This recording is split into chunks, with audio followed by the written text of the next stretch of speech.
পয়েন্টটা এমন একটা ভিউ পয়েন্ট যেখান থেকে দুটো পাহাড় পরেই কিন্তু কাঞ্চনজঙ্ঘা।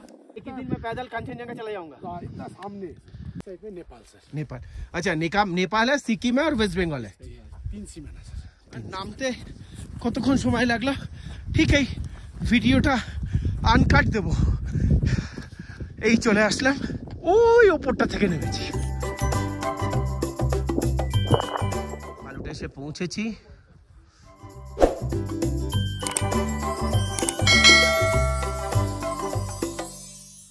ফালুট থেকে অনেকগুলো রুট রয়েছে, বাই রোড। ফালুট থেকে এগিয়ে কিছু ভিউ পয়েন্ট দেখার চেষ্টা করব। এখানে একটা ট্রেকার সাইট রয়েছে, দূরেও একটা ক্যাম্প রয়েছে।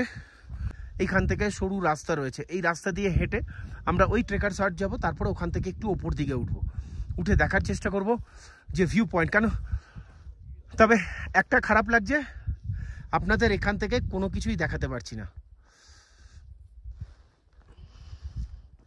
কারণ পুরোটাই মেঘে ঢেকে গেছে। তবে সকালে সান্দাকফুতে যে জিনিস দেখা গেছে এখানে আসলেও সেটাই দেখা যায়।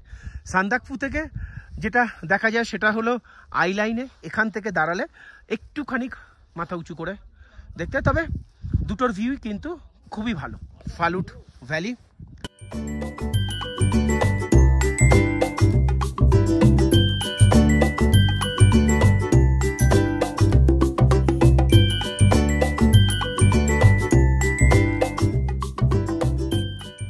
জার্নি শুরু করার সময় বলেছিলাম সান্দাকফু থেকে যে 2 ঘন্টা থেকে 2.5 ঘন্টার মধ্যে পৌঁছে যাব, কিন্তু 2 থেকে 2.5 ঘন্টায় পৌঁছাতে পারিনি, 4 ঘন্টা সময় লেগে গেছে। উপরে উঠলে এটা ভিউ পয়েন্ট পাওয়া যায়, খুব সুন্দর, কিন্তু ওঠার কোনো রাস্তা নেই।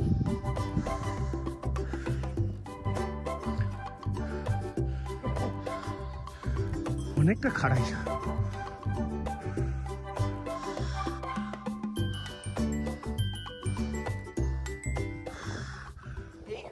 পয়েন্টটা এমন একটা ভিউ পয়েন্ট যেখান থেকে দুটো পাহাড় পরেই কিন্তু কাঞ্চনজঙ্ঘা। ভিউ পয়েন্ট দেখতে আসলে এখানে যদি দাঁড়ানো যায় মনে হবে হেঁটেই কাঞ্চনজঙ্ঘা চলে যেতে পারবো। पासंग जी,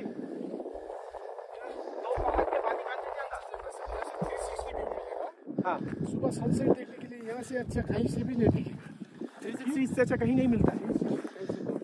कंचनजंगा लगे जैसे एक ही दिन में पैदल हाट के भी जा सकते हैं। एक ही दिन में पैदल कांचनजंगा चला जाऊंगा। इतना सामने मिलेगा, लेकिन जाने में टाइम लगेगा सर। एक ही दिन में उधर पहुंच जाएगा, जैसे एकदम सामने लगेगा। तो यहाँ से कांचनजंगा वहाँ पे पैदल जाया जा सकता है? लेकिन जा तो सकते हैं सर, लेकिन टाइम बहुत लगेगा। अच्छा, लेकिन एक दिन में सर इतना सामने एक ही दिन में उधर पहुंच जाएगा, ऐसा लगेगा। তার মানে এই ভিউ পয়েন্টটা হচ্ছে খুবই ভালো ভিউ পয়েন্ট, এবং এখানে যদি একটু মানে ফ্যামিলি নিয়ে তো বেশিরভাগ লোকজন আসে, সুতরাং এখানে এসে যদি একটা গাড়ির রাস্তা কিছু থাকে, আবার অনেকে বলে অ্যাডভেঞ্চারে সব জায়গায় যদি গাড়ির রাস্তা হয়ে যায় তাহলে অসুবিধা হবে। তবে একটা গাড়ির রাস্তা হয়ে গেলে পরে এখানে কিন্তু সবাই খুব আরামে আসতে পারেন। ফ্যামিলি নিয়ে এসে কিন্তু 360 ভিউ যেটা রয়েছে পুরো অন্নপূর্ণা রেঞ্জ থেকে আরম্ভ করে ভুটান রেঞ্জ পর্যন্ত পুরোটা এখানে দাঁড়িয়ে গোল করে দেখা যায়। আমরা হাঁটতে হাঁটতে এমন একটা জায়গায় এসে পৌঁছেছি যেটা বর্ডার পয়েন্ট, মজার বর্ডার, সিকিম, नेपाल এবং वेस्ट बंगाल। इस साइड हो गया सर सिक्किम। इस साइड सिक्किम है। अभी यहाँ से इधर गया तो इंडिया है, इस साइड नीचे में, इस साइड में नेपाल सर। नेपाल, अच्छा नेपाल है, सिक्किम है और वेस्ट बंगाल है। 3 सीमाना सर। 3 सीमाना। लेकिन यहाँ से इधर तक रास्ता होने से बहुत अच्छा है सर। আমার ডান দিকে হচ্ছে সিকিম, বাঁ দিকে হচ্ছে নেপাল, আর আমি যেখানে দাঁড়িয়ে রয়েছি সেটা হলো ওয়েস্ট বেঙ্গল। 3টে সীমানা হচ্ছে এখান থেকে দেখা যায়। আর কাঞ্চনজঙ্ঘা হাত বাড়াবে। সকালবেলা এই কাঞ্চনজঙ্ঘার ভিউ আমি দেবো আপনাদেরকে, এবং 360 ভিউ দেবো পুরোটা। এবার নামার পালা। প্রথমে ফালুটে নামবো, সকালে কিছু খাওয়া হয়নি, পেট পুজো করে তারপরে আগের দিকে, কিন্তু নামাটা হচ্ছে প্রচন্ড স্টিপ। চলুন।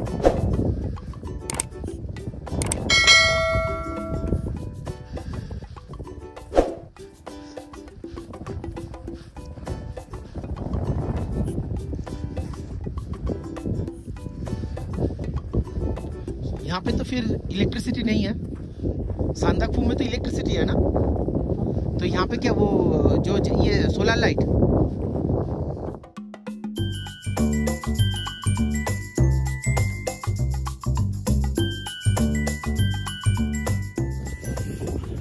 আরেকটা বিষয় বলে রাখি, সান্দাকফুতে কানেকশন পেলেও এখানে কিন্তু কোনো টাওয়ার কানেকশন নেই।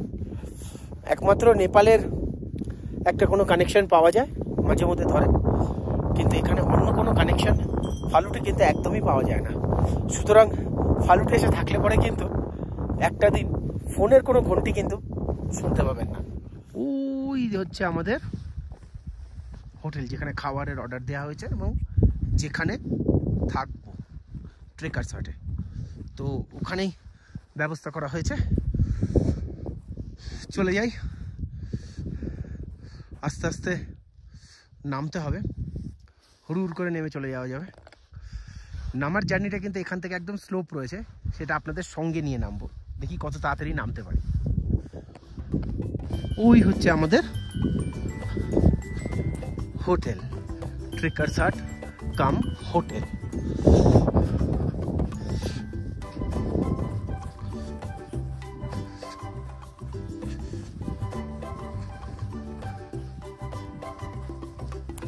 আমি একদম মাঝামাঝি দিয়ে, পাহাড়ের মাঝখান দিয়ে একেবারে নেমে আসছি। ওঠার সময় কিন্তু এখানটায় খুব কষ্ট হয়েছিল, নামার সময় দেখছি কতক্ষণে পৌঁছাতে পারি। ঠিক ওখান থেকে আপনাদের সাথে কথা বলা শুরু করেছি এবং নামা স্টার্ট করেছি। কত তাড়াতাড়ি নেমে যেতে পারি সেটাই হচ্ছে বড় বিষয়।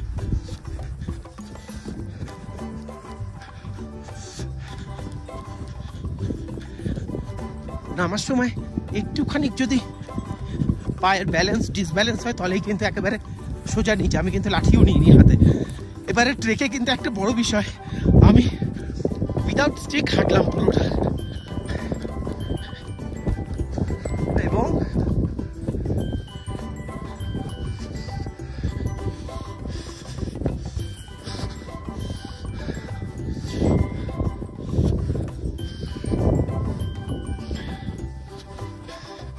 ইয়াক বসে রয়েছে, অনেক ইয়াক রয়েছে। ইয়াকের দুধ খেতে কিন্তু খুব ভালো লাগে। আমি চা খাই না, কিন্তু সকালে এত ঠান্ডা লাগছিল আজকে সান্দাকফুতে ইয়াকের দুধের চা খেয়েছি, যেটা কিন্তু শরীর গরম করতে অনেক সাহায্য করে। আপনাদের সাথে কথা বলতে বলতে আমি কিন্তু সেই উঁচু পাহাড় থেকে নেমে চলে আসলাম।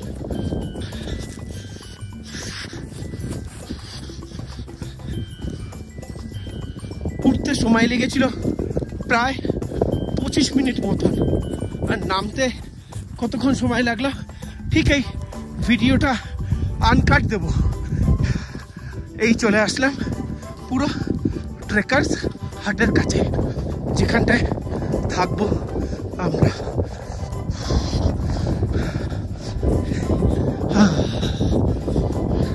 ভাল লাগছে বেশ, এবং এখান থেকে এসে এবার উপরের ভিউটা একবার দেখে নেওয়া যাক। কোথা থেকে নামলাম, ওই ওপরটা থেকে নেমেছি। 2 মিনিট 41 সেকেন্ড। তো 2 মিনিট 41 সেকেন্ডে কিন্তু আমরা ওই ওপর থেকে ফালুট হাট পর্যন্ত চলে আসলাম। এখানে এবার খাওয়া দাওয়াটা করবো। যেই রুমে থাকা হবে সেই রুমগুলো ভিউ একবার দেখিয়ে দিই আপনাদের, যে এখানেই আজকে রাত আমরা কাটাবো। আহামরি কিছু নয়, তবে এক রাতের জন্য যথেষ্ট। ট্রেকার সাইডে যেরকম হয়, একটা ঘরে 4টে বেড এবং 500 থেকে 800 টাকা, 1000 টাকা, এর বেশি কিন্তু এখানে ভাড়া নয়।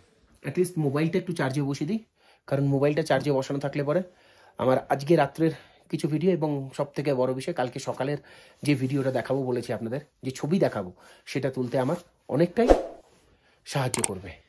তো আজ রাত এখানেই ফালুটে।